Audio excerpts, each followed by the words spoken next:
Are you tired of spending too much of your hard-earned money at the supermarket?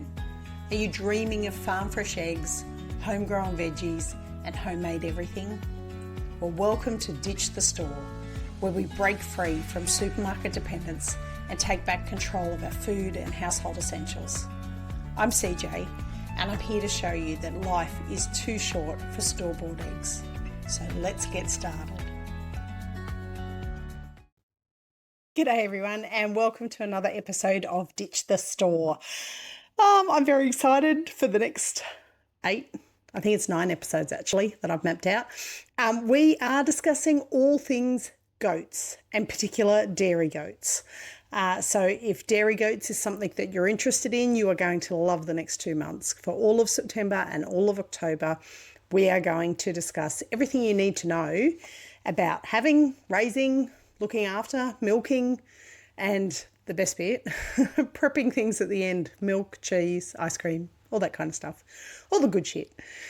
Anyway, welcome to this episode. It's episode 131, and there will be a few show notes in there for people that are interested in goats. One thing I do want to say straight up is I have a new community that I've started on a platform called School. If you haven't heard of it before, School is SKOOL, not spelt the normal way. If you are at all interested in joining my free community, there's no charge at all. It's just a format, and I know it just adds to all the social media stuff that we already have, but the School community stuff, you'll only see what you want to see. It's not like being on Facebook where you go on there to look at a goat page and end up with 50 million other pages about things that you might have scrolled through or looked at momentarily, and suddenly your feed is inundated. School isn't like that. You have to go in and actually like communities in order to see the information that is in that community. So if you're at all interested, there will be a link in the show notes. As I said, it's a free community. I will be eventually having a paid community on there. But for now, my intention is to keep it 100% free. I really want to get information out there to people, and this seems like one of the better formats to do that. And I know listening to the podcast gets information out there, but it's nice to be able to download a sheet or go and have a look at something that I've put on there with a bit more detail. So if you're interested in doing that, check out the link in the show notes. Go to School Communities and look up Ditch the Store. Pretty sure I'm the only Ditch the Store on there. And have a look at what we've got, and you can join that community. That would be lovely. Anyway, today, I feel like I need to take a breath now after all that. We are discussing dairy goats and whether or not you should get a dairy goat for your property, because it's not going to suit everybody. If you are not a huge milk drinker, and there's some people out there that just don't drink milk. A lot of my carnivore friends won't touch dairy. I love milk. I couldn't imagine not having my milky coffee of a morning. That would kill me. I used to drink my coffee black, weirdly enough, and once I got a taste for it. And I think for me, there's a big difference between shop-bought milk, which I'm living on at the moment, unfortunately, because the girls have not had their babies yet. But what we worked out, and I'm jumping ahead of myself. So we've got all through that. Now, I want to say why I ended up with dairy goats, because I grew up on a farm, as most of you would know, and growing up, we did have a milking cow, Gypsy, who was a Frisian Holstein. Mum and Dad, I don't even know how they got her, but we just ended up with this Frisian one day, and she had a calf. She was pregnant at the time. She had a calf. She had to get milked. And we were living very, very self-sufficiently at that point in time. So we had pigs, we had chickens, and we were growing most of our own veggies, and we had beef cattle and goats, and I don't think we ever had sheep. We never had sheep. But we also fished out of our local river and would eat the fish out of there. River mullet, I would not recommend it to anybody. But it was pretty atrocious. And we lived a lot on rabbits too. We hunted rabbits and had a lot of rabbit meat in our diet. I actually don't mind rabbit meat. I have no problem with it, but it's just, at the moment, I'm not focusing on that, but that'll be the next thing on the list. But so I grew up with a milking cow. When I had my kids, OJ was probably about 4 months old, and he started having terrible reflux, really bad. And it was only my second child. Or I had children later in life. All my friends' kids were older. Nobody kind of knew what to do to help me. So I ended up going to the government dietitian that they send you to. Here in Australia, we have free healthcare, and they send you to a government dietitian. And it took a little while to get in. He was probably about 6 months before we got in. And she had a look at him, went through all the symptoms, and said, I think he's lactose intolerant. And he was breastfed at that point, but he just started on solids. And we had a very scary episode where he had a reaction to egg, and we ended up at the hospital in an ambulance. It was horrific. And so he looked like he was having these like food intolerances, which I'd not had any experience with. MJ certainly ate everything without a problem. She never had any kind of issues like that. Both of my kids were breastfed, so whatever was in my diet was in their diet, and they never had an issue. And the dietitian said to me, she recommended that I go off all lactose products and reduce and remove any lactose products from his diet that, anything we were starting, and see if we had a reaction. And she said, you'll know within 4 days. If all of a sudden the reflux goes, then you're probably on a winner. Well, within 2 days, he started sleeping through. And so we immediately cut all lactose out of the house. I hate to say it, for a short period of time, I actually drank almond milk, nut juice as I call it, which now in hindsight, it's 90% water and the rest is like preservatives and crap. I don't know why I ever thought to drink it, but it wasn't real food. It's ultra processed food, no matter which way you look at it. Anyway, we went through a period where we just didn't have milk in the house because it was just easier not to have the lactose in the house and worry about OJ and his reactions. Anyway, we got to probably about the 12-month mark, and the dietitian said, look, try him back on hard cheeses and yogurt and see how you go, because they're very much lower in lactose. So we did that. We tried him on hard cheese and lactose. No problem at all at 12 months. She said, I wouldn't recommend trying him on milk till maybe he's about 2. Anyway, we then had a whole bunch of health issues with OJ where he developed very, very early onset asthma and eczema, which, for people that have been through that cycle with their kids, they know that there's a bunch of food intolerances that come together, and that was one of them. Anyway, my mum piped up and said, have you tried him on goat's milk? A lot of kids that have eczema and asthma can successfully drink goat's milk without a problem. Now, here in Australia, for those that are overseas, we can't consume we can consume it. We can't purchase raw cow's milk. It is illegal in Australia. I know. We can sell vapes, but we can't drink raw cow's milk. Anyway, I'm not going to get started on that one. That's a whole nother episode, and I might put that episode link in the show notes. But we tried him on raw goat's milk because raw goat's milk is legal to sell in Australia. Don't ask why. We tried him on that. He had no issues. He loved it. He drank gallons of the stuff. Anyway, so my mum said to me, I will send you down 2 goats because you can't ever have one. She sent me down 2 milking goats that were already in kid, which was Willow and Hazel, and that was the start of my goat journey. And they successfully kidded. I successfully milked them. The kids started drinking raw goat's milk, and we have not looked back since. Now, for about 4 months of every year, we don't have any goat's milk because we dry them up in preparation for them kidding for the next year. And when we go through that phase of having to buy cow's milk again at the shop, it's insane. I mean, raw goat's milk, I could buy at the shop, but it's like $7 a litre versus $2 a litre for cow's milk. And I'm just not prepared to spend that on goat's milk that we're going to have in 4 months anyway. If I use my brains, I would freeze enough milk to make last over that 4-month period. But unfortunately, the kids just drink too much of it. Even MJ, who's not a big milk drinker, loves her raw goat's milk. So she drinks that as well. Anyway, so that is what started us on our journey towards having milking goats. It was that need to supply a milk source to my son who couldn't tolerate cow's milk. Now, what we have since worked out is that OJ actually tolerates unpasteurized milk. So cow's milk that is low pasteurization, he can tolerate that with no problems. So we've now got a cow that I am in the process of trying to get pregnant so that we can have cow's milk, raw cow's milk, and try him on that and see how he goes. But he's also now 13, and I think he's grown out of a lot of his intolerances that he had when he was a kid.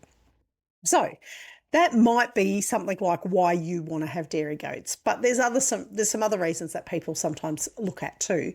And one is that supermarket milk and yogurts and dairy products are getting very expensive. And from the ditch the store perspective, anything that reduces your grocery bill is going to be great. Now, that being said, people will go, oh, but the cost of having a goat outweighs what I'm getting. Well, it depends. It depends how much cheese you're making. It depends if you're using the goat for everything. It depends if you're selling the offspring of those goats either as dairy goats for milking or for meat purposes, which is what most dairy goat, boy goats that are not kept entire, that are weathered, that's what most of them go for. Certainly that's what ours go for. If you're utilising all the aspects of keeping a goat, you're probably going to come in under. And I need to sit down and do the sums, and I'm going to do it this summer because we're coming into our goat breeding season now. We have girls due to kid in about a week, I think. So definitely, if you're not following us at Mojo Homestead, definitely go and follow us at Mojo Homestead, because you will see, you'll be inundated with what I call the time wasters, which are baby goats. So it could be that you don't want to spend as much on milk, but you still want the high quality milk. It could be that you're after raw milk, and given that in Australia, raw milk is illegal to sell if it's cow's milk, goat's milk you can get, but it's so expensive, like $7 a litre. You can definitely get it, make it for cheaper than that by growing your own. But it might be that you want to try raw milk, or you have tried raw milk and had no problem with it, and so you want to go to that level of milk supply where you've got a constant supply of raw milk that you're not paying out the wazoo for. It could come down to that you want to know where your milk is coming from. A lot of people, and to be fair, I have looked at commercial dairies and I really don't have a problem with the commercial dairies. They are feeding the masses and they're doing it in the most efficient way possible. And a lot of people give a lot of grief to them and say, oh, they take the calves off the cows or kids off the goats as soon as they're born and kill them and things like this. They don't. That would just be a waste. There is no dairy that is going to waste offspring like that. Let me tell you, farming, it's hard enough to make money farming as it is. You're not going to waste a single drop, okay? Not a single drop. The kids don't. So our buck that we had a few years ago, he came from a breeder who is a commercial dairy goat farmer. And she hand feeds her kids. Now, I don't hand feed our kids here because we're not a commercial dairy. We don't need every drop of milk. But she hand feeds them. And there's no way. She raises those kids to be the healthiest they can possibly be because she's going to on-sell them. It would be silly of her to do anything detrimental to those kids other than raise them to be the healthiest kid they can be. So don't listen to the hype when it comes to commercial dairies. They raise those kids and calves so that they are healthy and able to be on-sold for whatever purpose they're being used for. If it's meat, you're not going to kill it when it's like there's no meat in it. You want to wait till it's fully grown and then butcher it and use all of the meat. Doesn't make any sense. But the people that argue it are always going to argue it. So but there's also extra perks that come with having goats. One is the cheese that you can make. One is soap, because I do make goat's milk soap here on the farm. And I've got to be honest, when I make it, and I haven't made any probably for about 3 months, I've just been so busy. But when I start making it again, the kids love it because it really is nice on your skin. It's very soft and gentle. Now, then there's the compost element. And believe me, when you clean out the goat yards from goat poo, the compost pile thrives with goat poo. It's a really good, it's not like chicken shit where it's there's a little bit of an acidy element to it. Goat poo breaks down very well, especially if it comes in the little nugget forms and they haven't been runny or had any problems with their tummies. If it's in the little nugget forms, it breaks down really quickly. So it's good for turning compost over. So that's a win-win. But there's also the fact that you have goats. And the handy helper is the biggest goat daddy out there. He loves his goats and he goes in and literally will just go in and stand in the paddock and get pats and cuddles off them. And they have very, very distinct personalities, goats. So they will come for cuddles fairly regularly. So before you think about getting goats, you have to think about what you can and can't do, what you've got and what you need to have. And it can be a bit of a reality check for some people. It's not, and I say it all the time, we're not an Insta farm here. We're not publishing beautiful images of goats in lovely clean houses climbing up on things and, this beautiful pure milk that comes straight out of the teat looking perfect and ready to drink. Let's not get into that. Goats are hard work, like every livestock animal. Chickens are probably, I've got to be honest, chickens are probably the simplest when it comes down to it. Goats have amazing and interesting ways of finding to hurt and kill themselves. And the old saying, I say it quite often, if you have livestock, you have dead stock. So there is a commitment level that comes with goats. That's the same with owning a dog, a cat, a cow, a horse, a sheep, any of those larger livestock animals. There is a commitment level that comes with that. And if you are not ready for that, then you're not ready for goats. Goats, I hate to say it, apart from horses, they're probably the hardest to manage. They're probably the most intensive as far as knowledge goes. Now, that could come down to the fact too that a lot of vets don't have a lot of experience with goats. Depending on where you live, if you're in a very densely populated goat farming area, then you'll probably find a vet that has a really good experience and knowledge with goats. But if you're not in that area, and I'm certainly not, most people around me have sheep or cows, I have to have conversations with my vet where we are both learning about what we need to be doing to take care of our goats. And if you can't afford to take animals to the vet, I would say definitely do not get goats. There are times when a vet is needed, and if you can't afford it, don't do it. Don't have them. Chickens, I always say to people with chickens, if you can't afford to go to the vet, at the end of the day, you just need to know that you can dispatch the animal and put it out of its misery. It's a little bit harder with goats. If you don't have a firearms license or a bolt gun, if you're not prepared to cut the throat of the animal in order to bleed it out to put it out of its misery, then you need to know that you can get to a vet who can either dispatch an animal for you or fix an animal for you. That sounds very morbid, but that's the guts of it. That's what it is. So the thing is with milking goats is you need to be there every day. This is not a part-time kind of commitment. This is an everyday commitment. You need to milk the goats every day. Now, depending on what your setup is, and for us, just so that you know, we co-share milking. So we lock the kids away after we let them stay on their mum for a good week to 10 days before I even attempt to milk.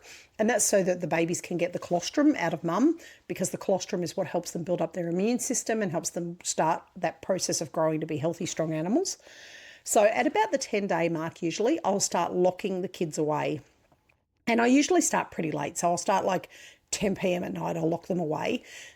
And then I get up in the morning and I will milk some milk out of mum, not necessarily go hell for leather and take all of it, but I'll take some milk off mum and then put them back out into the paddock with the kids attached, so the kids can have their morning drink and then they stay in the paddock with their mum all day, drinking milk whenever they choose. They self-regulate when they drink. Then of a night time, I'll lock them away again. Now, when I first start doing it, it's like late, like 10 p.m. at night, but within a week, I'm locking them away at about 6 p.m. at night, and then eventually 4 or 5 at night. And then I get up very early to milk because I've got other things to do during the day, and milking is just one of those chores that you have to get up, do it straight away, get on with your day, because then your goats are out in the paddock and they can do whatever they do in their goaty world. So I usually milk about 4 or 5 o'clock in the morning. With 3 goats milking last year, it was taking me half an hour to milk. But that is a commitment every day. If you don't milk every day, the problem that you will have is their milk supply will drop off. Milk comes on demand. So the more you milk out of them, the more milk they will produce. And that's why I love co-sharing with the kids, because I milk them to what I think is dry. That being said, the girls don't give me every drop of milk. They hold some up. They can physically hold it up themselves. And that's why you'll sometimes see kids banging the udder of the dough to try and get her to drop her milk down. So they'll hold their milk up a little bit and they'll keep a little bit in reserve for the kids. But I milk out as much as I can. Then I put them out to the kids. The kids drink and they will drop all of their milk to feed their kids because that's nature for them. That tells the doe that she's got to produce enough milk to give me a litre and feed the kids, which means every morning she's making sure her body is making sure it's producing enough milk for those things. If you miss a couple of days, missing one day is probably not going to hurt. If you're sick, deathly ill, you have to go to a function, a family event like a wedding, leave the kids on them for the whole 24 hours. But just be aware that because you haven't taken your litre, their milk supply will drop a little. Now, if you do it for a couple of days, you will struggle to get the milk supply to really kind of kick back in and get back up there. Sometimes I've had to take the kids off them during the day and then let the kids back on to have a really big drink to try and trick their body into producing a big dump of milk again. So it is an everyday commitment if you want milking goats. Now, I milk from, like I say, it's nearly September and we've got a couple of goats due in September. Because my breeding program is not artificial insemination this year, next year it will be, I've got them kind of scattered as to when they're due because we didn't go through the process of forcing their cycles. Next year their cycles will be forced, and so I'll likely have all of my kids due probably in the space of a week, which will be interesting. We'll see how we go. What was I say? So I've got goats due now, beginning of September. I don't like to milk in August. It's freezing cold here at the moment. It's just snowed. Yesterday it snowed in the area around me, the hills around me. So August, it's still snowing here. So we don't like to milk until September because the weather's starting to get better. And we milk from September through till about May. Once the girls are pregnant, I will milk them while they're pregnant, but only for probably about the first month of their pregnancy. And then I like to give them, realistically, I like to give them 4 months off of the year. If it's 3 months, by the time I taper down my milking so that they dry up nicely without any problems, it's about 3 months that they're completely not being milked for, out in the paddock, just relaxing and living their best goaty life. So that's when we go on holidays. We always joke winter's the only time we can go on holidays here because that's when the animals don't need us quite as much. But if you have somebody who's a farm sitter, or you can look for farm sitters who are competent at milking goats. Certainly they are out there. I've had farm sitters that are comfortable doing that. They're comfortable looking after chickens. You can find them. So don't think you can't take a holiday forever if you have a goat. You absolutely can. You just have to be a bit more prepared and have a bit better planning around it. Now, the next thing I want to talk about was fencing and shelters. And let me tell you, people say it all the time, if you've got goats, you need to have really, really good fences. Well, that is true. You don't need to have Fort Knox. I've got a couple of goats who, when not pregnant, will jump over fences if they're, say, in season and wanting to get to the buck. They absolutely will jump over fences. I have got a couple of escape artists. I've also got a couple of rather dumb ones who get their horns stuck in every fence known to man. Evelyn, I'm looking at you. And so, yeah, you do have to be a bit smart about your fencing. I never ever recommend the soft fencing, which is the chicken wire fencing that we use, where it's a soft, relaxed fencing, unless it is highly electrified. And the reason for that is I have actually lost goats where they have got their horns caught in the fence and pulled and pulled and pulled until they've twisted the fencing around their throat and they've died. And nobody wants to go through that. Believe me, I didn't want to go through it, and we made the decision. I think we were stupid enough to allow it to happen twice, and after the second one, that was it. That fencing stopped. The only time I will use soft, pliable fencing is if it's highly electrified, and my goats definitely are electric fence trained. They touch fences. They can hear the clicking, and they'll go and touch it, and it only takes one to touch a good electric fence, and all the rest of the goats are aware then that the fence is electrified and they won't go near it. So if you can electrify a fence, I would say definitely do that. It prevents them touching, getting their horns caught in anything. Our property is too big to have electric fences everywhere, so we will electrify fences where we've got kids in there to prevent things getting in as well as the kids getting out. But for our normal everyday paddocks, we don't electrify those fences. So it's really important to make sure that whatever mesh fencing you're using, and we use the square mesh fencing, whatever mesh fencing you're using, you want to make sure that the holes are smaller down the bottom to stop kids being able to get their head through, because usually kids are the ones that do it. They're stupid. They haven't worked it out yet. Although Evelyn's an adult goat and she still does it. But that's because the grass is always greener on the other side. But you really want to make sure that they can't get their horns stuck in the fence. So it's either got to be big gaps where they can easily get their horns back through, or so small that they can't even get their head through. That's your two choices. Now, shelter. Goats, some goats, Angora goats, wool goats, fibre goats, cope with the rain quite well. Rangeland goats, who are the more feral style of goat, they cope with rain quite well. My Anglo-Nubians are sooks. They hate the rain. If they are in a paddock and there is no shelter, the bottom lip is out and they are really not happy. So we have little shelters all around different paddocks, and all we've done is built them out of old bits of corrugated iron and pallets. So we go to shops, areas, and ask people if they have pallets spare that they don't want, and we will pick up a trailer load of pallets in one go, and the handy helper literally just joins pallets to like ends. So we make it like a three-sided shelter with a pallet on the roof, and we just put corrugated iron on the roof, and usually at least on two sides to stop the wind and the rain coming in. And we have those situated all around the paddocks so that there's always shelter that the goats can go to. Like I say, some goats are okay in the rain.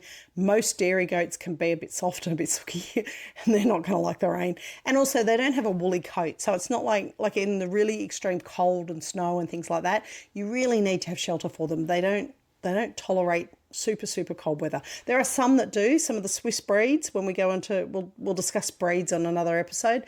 Some of the European breeds handle cold a lot better than our Australian goats.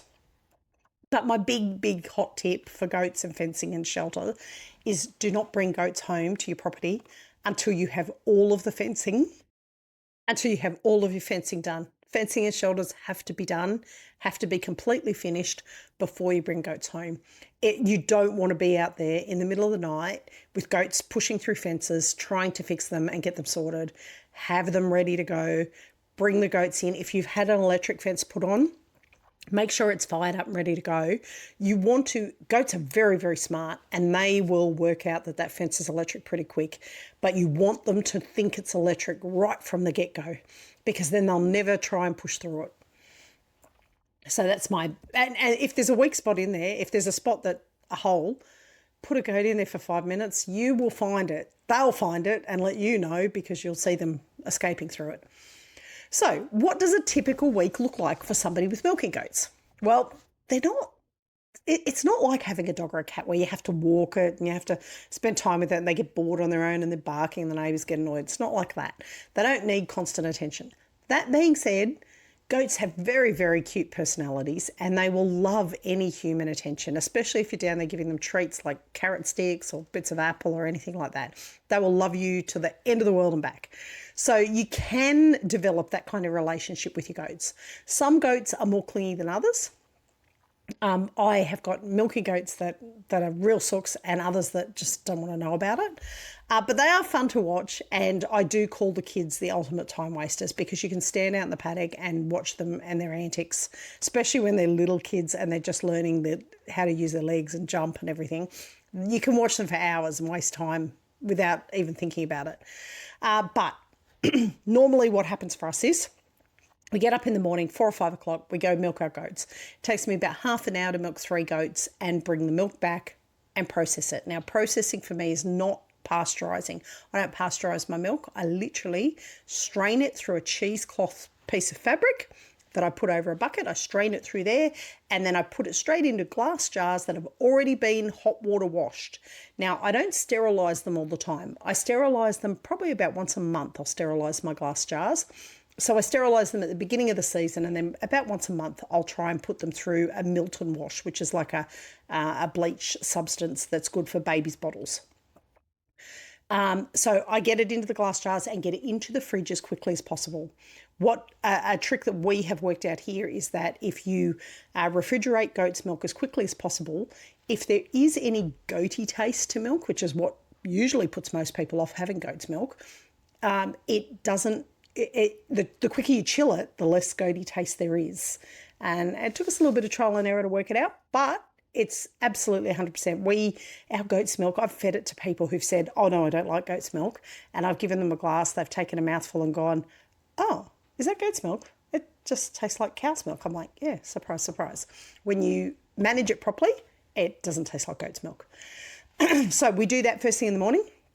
The kids and the mums go out into the paddock then during the day, and we have a paddock that's specially set up just for our milking goats. So we make sure that it's kid proof. They can't damage themselves or hurt themselves on anything, and they spend the whole day out there. Then in the afternoon, usually about 5 o'clock, we will bring the kids into a special stable that we've built for the kids, where they go into it and they're safe. They have a little thing of water that's not so deep that they can get themselves into trouble in it, because goats will drown in water if they get stuck in a body of water. So we have water that they can drink out of, but it's not deep water. And they get some hay in a basket to eat out of. And the baby goats go in there and do that. Goats need hay, roughage, to develop their rumen, and they will start eating hay. The kids will start eating hay within a couple of days of being born. They will start nibbling on hay. Within a week, they should be being exposed to hay on a regular basis, because it helps their rumen develop. So they go in, they get locked into their house overnight. The mums get fed. They get a feed then, which is, I don't feed grain to my girls. I've found that I have too many problems with acidosis, which is too much acid buildup in their stomach, which leads to bloat. So I don't feed them that. I feed them hay. Of a night time, they get a big, good chunk of lucerne hay, something quite rich, something that's got a little bit of oomph in it. And then they stay in a night paddock overnight. And the night paddock is not as big, but it's just an area where they can still go and eat grass and all the rest of it. But it's a lot less for me to clean. I can clean the poop out of there relatively easy. Then about 4 or 5 o'clock in the morning, I go back up and we start our day milking again. Now that's literally it for my day. So then just repeat that 7 days of the week. Now, on a Sunday morning, I sometimes do get up a little bit later, and the girls let me know that they're not happy about being milked later. So like I say, it's kind of good if you can do it at the same time every day, or pretty close to the same time every day. Now, noise and neighbours. If you're on just a couple of acres, that's perfect for keeping goats, because you don't need as much land for goats as what you would say for a cow, for a milking cow. And goats, for the most part, are pretty quiet. They're not noisy animals. It's not like a dog barking all the time. Your neighbours aren't going to generally get upset. However, big caveat on that is during breeding season, oh my God. This is why, and I've got a friend, Michelle, up at Jarrah Park in New South Wales, middle of New South Wales. She adopted Bill and Ben, 2 of our weather goats that we had, Lucy's 2 boys from last year. And I said to her, she was humming and hurrying about wanting a girl. And I said, you don't want a girl. Unless you're breeding, you don't want a girl. During the breeding season, girls get very vocal. Girl goats will bleat, they will cry out, and it's not just a little bit, it's for 4 days straight. And they will keep screaming until you get them to the buck and get them bred. They let everybody know in the paddock when it's breeding season, and that happens every 21 days for 4 days until they're pregnant. And if you're not breeding them, then you have to put up with it for the whole season. Now, for milking goats, that can last 6 months of that cycle going. That would be at the extreme. Usually it's about 4 months it lasts. But 4 months of every 21 days listening to a goat scream for 4 days, it will test even the nicest neighbour. So you have to be prepared for that. If you're not going to breed them, that will happen. Now, with milking goats, obviously we want to breed them. That's how we get our milk, is them having another kid produces more milk supply. So we do want to breed them. So tolerate it. Get them bred as quickly as possible. If you can, if you're doing artificial insemination, you can actually stop this cycle from happening until the time that you want this cycle to happen. And so that can control that noise issue as well if you're looking at that. That being said, goats are much harder to AI than cows. So if you have any knowledge of AI, cows are really easy to do artificial insemination with. With goats, it's a little bit more difficult. And I will let you know how I go, because I'll be doing it for the first time in the next breeding season. So at the beginning of next year, we'll start doing our breeding program. Now, some breeds obviously can scream a lot more than others too. So if you're in an area where you're on, say, 2 or 5 acres and you've got neighbours nearby, it's probably something that you need to consider whether or not having goats is going to work. Speak to your neighbours. That's usually the best way of doing it. Speak to them and see if they're going to have a problem with it. If they're out all day, they're probably not going to be bothered by it. That being said, the goats, when they're in season, will bleat all night also. So depending on, what your setup is, you might have hedges of trees around your property, in which case that'll block some of that sound out.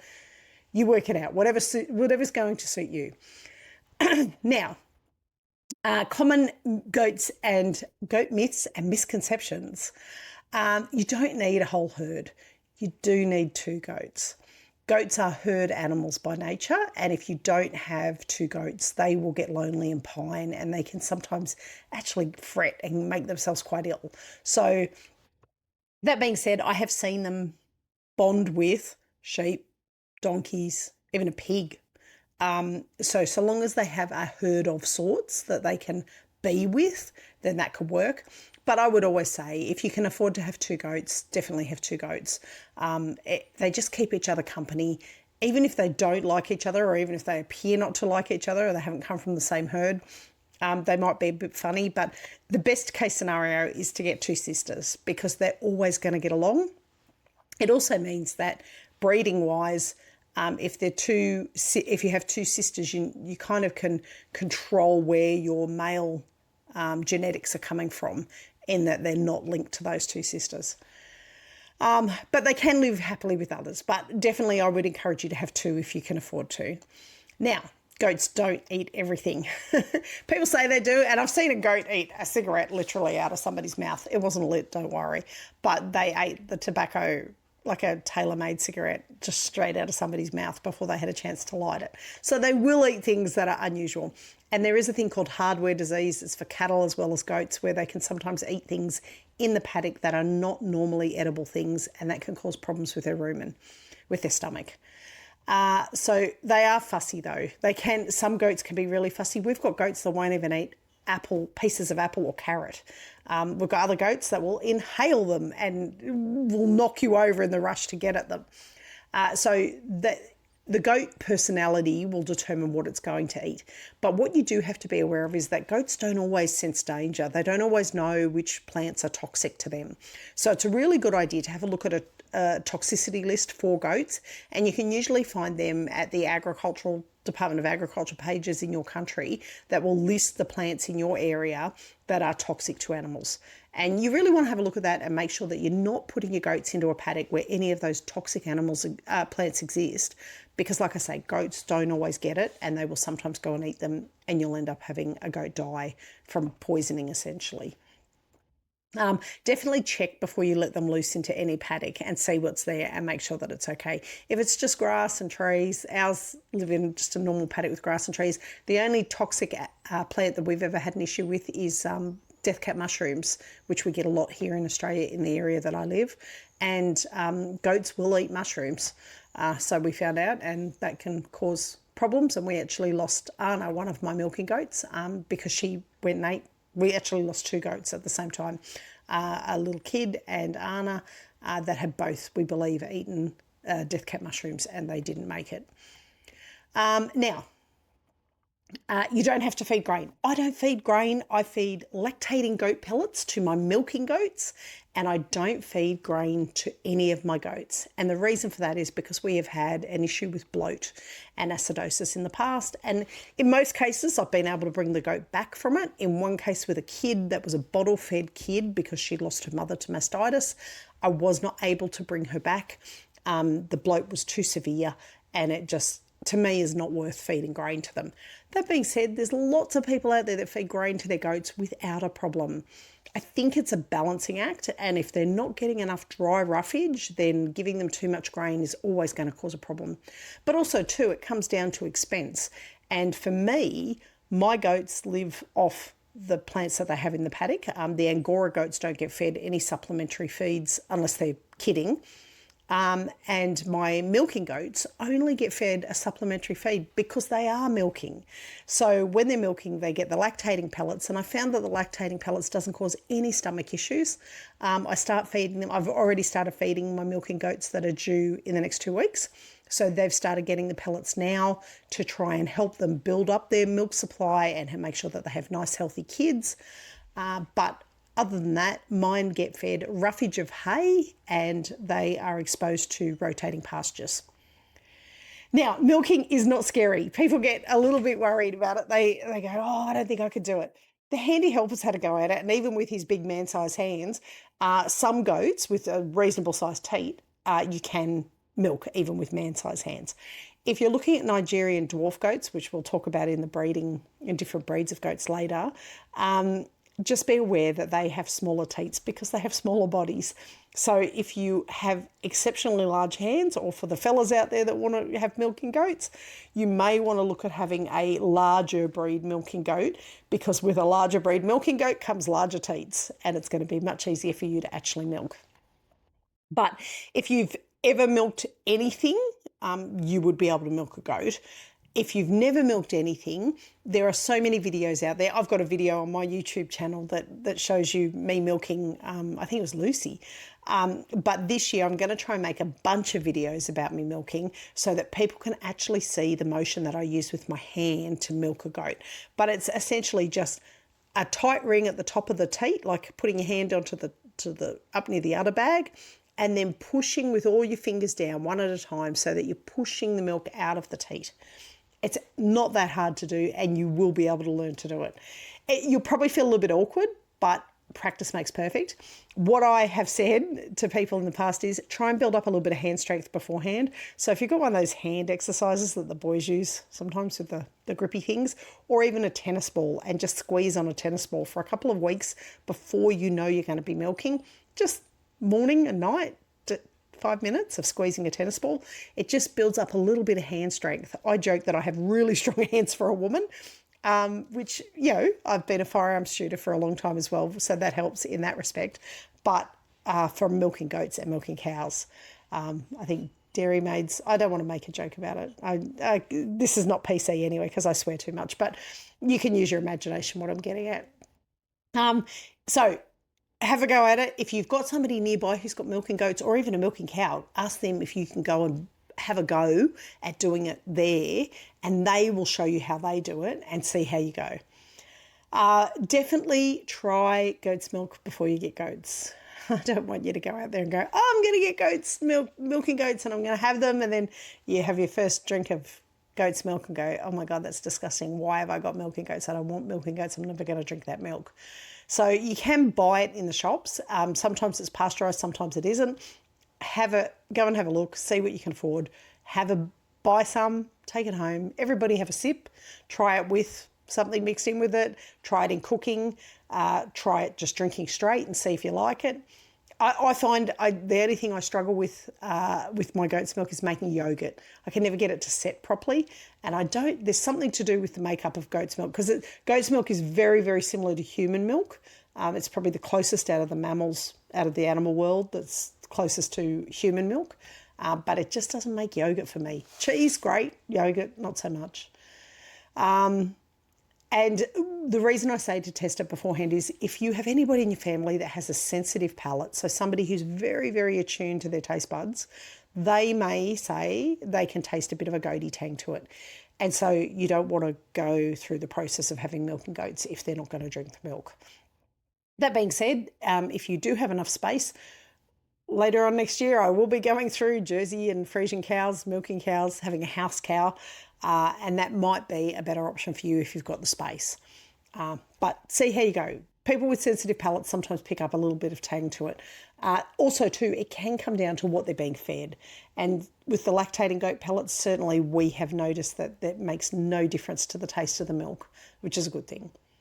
Now, the key questions to ask yourself. This one was a bit of a longer one, and I knew it would be because I could talk all day about goats. But anyway, a couple of key questions before you think about whether or not you should get goats, because this is what this has all been geared towards is, are goats right for you? One question, do you have time to milk every day? Milking needs to be consistent. I milk once a day. Some people milk twice a day. If they take the kids off the mothers, you want to be milking twice a day. If you take the kids off the mum, you cannot milk once a day and expect the milk supply to stay. It needs to be consistently milk coming out to make more milk. I separate the kids overnight, like I said, milk in the morning and then reunite them for the day, which makes it really easy because I don't have to care for the kids. I'm not bottle feeding them. Bottle feeding has issues attached to it, and I would not recommend it if you are not familiar with goats. It can cause problems with their rumen. It can cause problems with their immune system. Breast is absolutely best when it comes to baby goats. If you can co-share on the milking, I would definitely do that. So as far as how much time it takes though, 3 goats, 3 litres a day, 30 minutes of milking. And it's not just 30 minutes of milking, it's 30 minutes from me from the time I leave the house to walk up to the milking bale, milk 3 goats and come back down and strain the milk. So I've got really, really efficient at it. We don't muck around. The goats are lined up. They know the order they come in. Hazel always goes first. Lucy always goes second. Last year, Charlotte was the last cab off the rank. She wasn't happy about it, but she was the youngest and it was her first year milking. So we got really efficient at doing it. And within 30 minutes, we were back down in the house, strained the milk and it was in the fridge. Now, what do we do with our milk? Well, we mostly drink it just straight as milk, but I also make feta and halloumi because they're the 2 easiest cheeses for me. Soft cheese, I find no problem making. Hard cheese, I'm still working on, so watch this space. But that's my goal, is to be making hard cheese as well. Now, who will help if these are questions you need to be asking? Who will help if I'm away or sick? Now, we all know as farmers, we're never allowed to get sick or have a holiday, but what if you are sick? What if you are genuinely sick? And I had milking goats due just around I think I already was milking around the time that I had my knee surgery last year.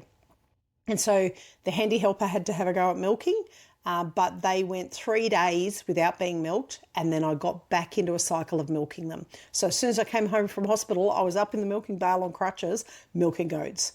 And that's the joys of homesteading and farming, is that you don't get a day off unless you absolutely have no choice.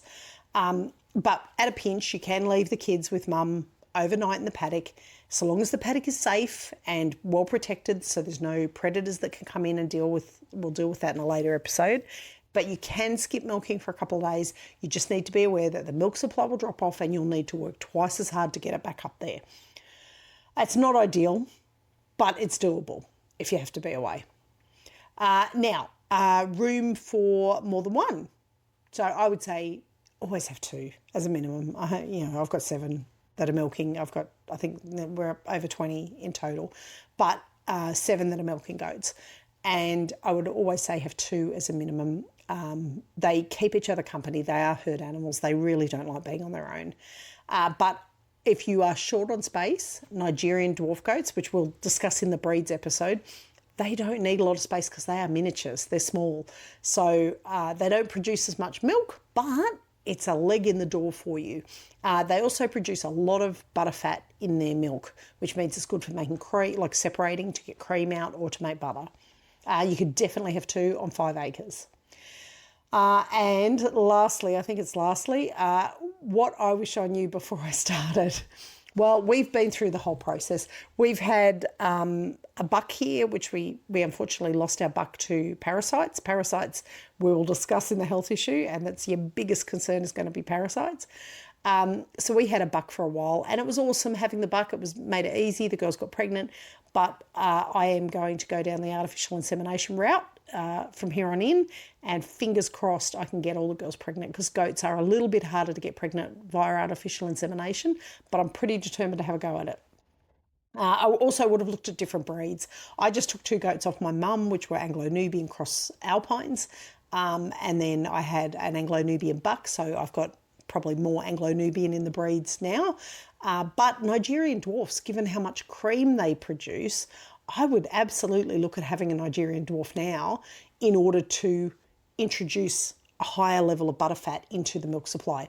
And I mix all 3 of my girls in together into the one bucket and strain it and put it into glass jars. If I'm separating it, the separation is the milk coming off all 3 of them. So if I had a Nigerian dwarf, it would be mixed in with those other ones, and I'd still be getting quite a bit of cream because of the Nigerian dwarf milk added in. Buck issues are always going to be a drama, and I'll talk about that in the breeding episode. But missing the window of breeding means that a lot of my girls didn't get into kid this year because we didn't have our buck, and I didn't have the artificial insemination stuff set up. So next year I should have 7 girls in milk as well as milking cow. We're going to be swimming in milk. Literally, we'll be bathing in it. But my hope is that I will be at a point where my hard cheese is a bit more functional next year, and I'll be able to use some of that milk to make hard cheese that we can then store and supplement our cheese supply in the house with. So the big key takeaways I want you to think about from this one is if you are thinking about getting goats, learn everything you can now. Start learning now, start planning now, plan what paddocks you would have. You want to be using a paddock rotation system, which we'll discuss in nutrition. You want to have good shelters, you want to have good water supplies, you want to have a milking bale area that you can set up that's an all-weather area, because milking in the rain sucks balls. Like, you really don't want to be standing out in the paddock milking. I know the Insta farmers sometimes do that, but it doesn't happen like that. You really don't want that. So you want to keep them, the milking bale, in an area where it's dry and clean and you can keep it nice and safe. And that's it. And I will put a link into to Dr. Sandra Blacksendell's page. She is the go-to in Australia for goat medicine. So definitely I'll put a link in there. Have a look at that link. You will learn so much. Get on her newsletter. You'll learn so much about it, and you will learn everything you can before the goat actually arrives. Anyway, we're a little bit over time. That's it for this week's episode. Next week we are talking about, what are we talking about next week?